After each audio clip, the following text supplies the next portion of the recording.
नवदीप के ऊपर जिस तरह से केस डाले जा रहे हैं, 15-16 केस उनके ऊपर और डाले गए, उनको छोड़ा नहीं जा रहा है।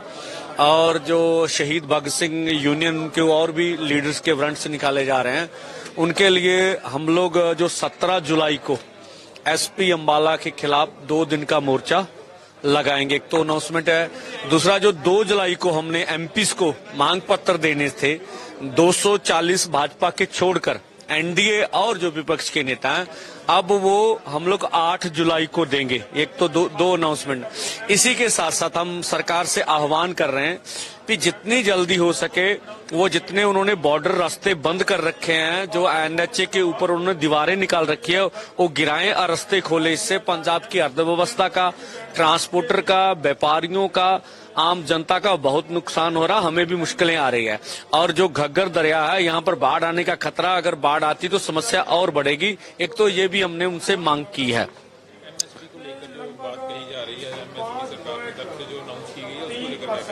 देखिए, एमएसपी जो कही जा रही है, एमएसपी के ऊपर जो रेट बढ़ाने की बात है, वो तो लंबे समय से चल ही रही है, वो कोई नई बात नहीं है।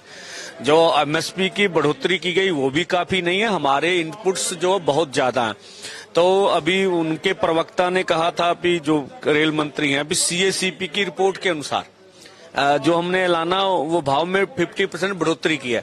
तो वो बताएं भी हमारे इनपुट्स कितनी निकली है, उसका तो ऐलान नहीं किया। वो गलत तथ्यों को पेश कर रहे हैं।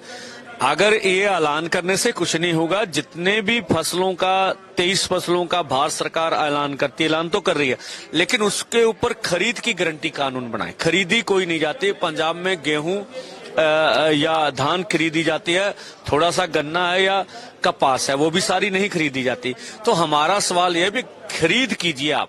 खरीद करने के बाद अगर आप कहते हैं हमने वो सीएसीपी की रिपोर्ट के अनुसार इनपुट्स के ऊपर 50% बढ़ोतरी दी है, तो उसका हमें बात करके दिखाई भी किस तरह से दिया, आप सवालों का जवाब दिए। तो मुझे लगता है ये नाकाफी है, ये कोई किसानों की समस्या का हल नहीं है।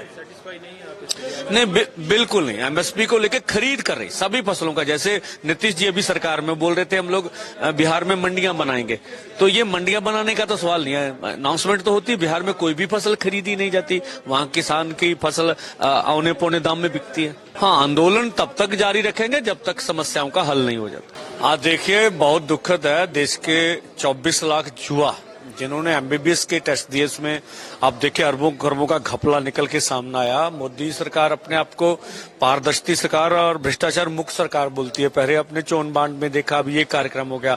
अब जो यूजीसी के इम्तिहान थे भी रद्द कर दी, इसका मतलब उसमें भी गड़बड़ी होने का 100% चांस है। तो मुझे लगता है शिक्षा प्रणाली पूरी तरह भ्रष्टाचार की वजह से चरमरा गई है। और मुझे लगता है माननीय सुप्रीम कोर्ट की निगरानी में इन दोनों के बारे में कमेटियां बना के निष्पक्ष जांच होनी चाहिए और नीट की परीक्षा तो दोबारा होनी चाहिए।